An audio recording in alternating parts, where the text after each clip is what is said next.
The Jamaican night was thick and heavy, hot, wet. The air hung like a damp woolen blanket, suffocating. A blood moon, massive and grotesquely swollen, pulsed in the sky, casting long distorted shadows that danced ominously to the rhythm of the wind. Cicadas buzzed, an owl hooted.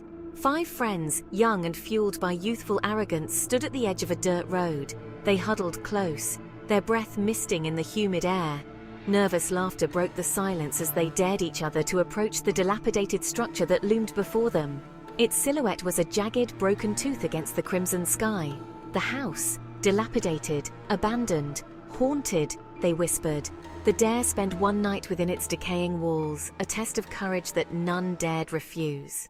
The leader, a boy named Marcus, puffed out his chest, attempting bravado he didn't feel. He snatched a rusty machete from the bed of his pickup truck, the metal glinting under the blood moon. The others shuffled nervously. This bravado did little to calm the fear that coiled like a serpent in their guts.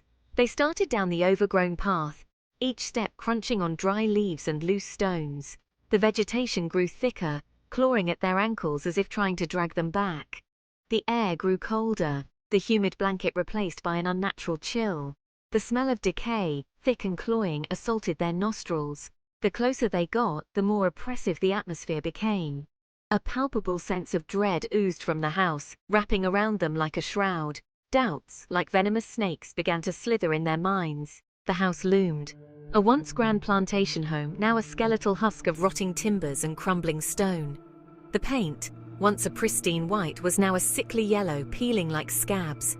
Windows, like vacant eyes, stared out blindly, some boarded up with crude planks. The porch sagged precariously under the weight of dead vines and years of neglect.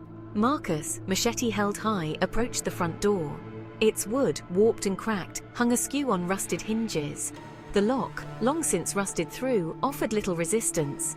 The door creaked open with a groan that echoed through the stillness like a mournful sigh. The stench intensified. Mildew, decay, something else. Something sickly sweet and metallic. Section 4. The Seance. Inside, the house was a tomb. Dust lay thick on every surface, cobwebs draped like macabre decorations. Moonlight filtered through the gaps in the boarded windows, casting long distorted shadows that danced across the walls.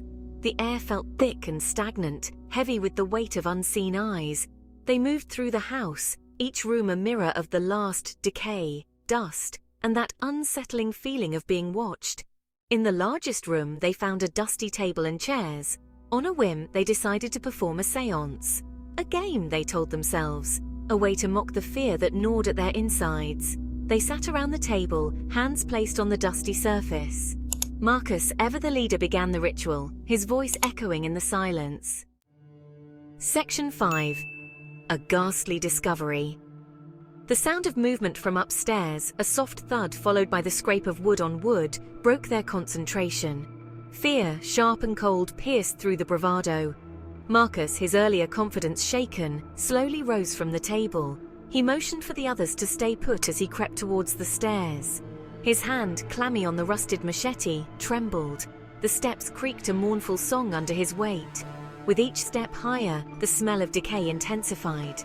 But there was something else now, something underlying the rot and mildew. A coppery metallic tang that made his stomach churn. At the top of the stairs, a narrow hallway stretched before him, doors on either side. One of the doors, the one at the very end of the hall, stood ajar. A pale, flickering light emanated from the gap. Section 6. Trapped. He approached the door slowly, each creak of the floorboard sounding deafening in the stillness. He peered cautiously around the doorframe. The room was small and sparsely furnished.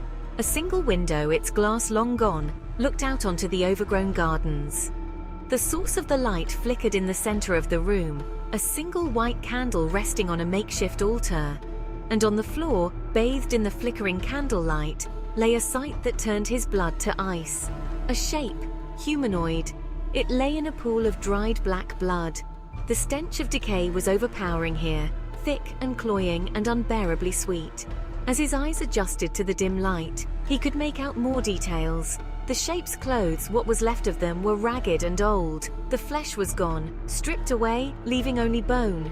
A skull, bleached white, stared up at him with empty sockets. Its jaw hung open in a silent scream. He heard a noise from behind him and turned slowly, his heart pounding in his chest. The door slammed shut. The candle flickered and died, plunging him into darkness. He heard the sound of heavy footsteps approaching, slow, deliberate, and getting closer. He was trapped.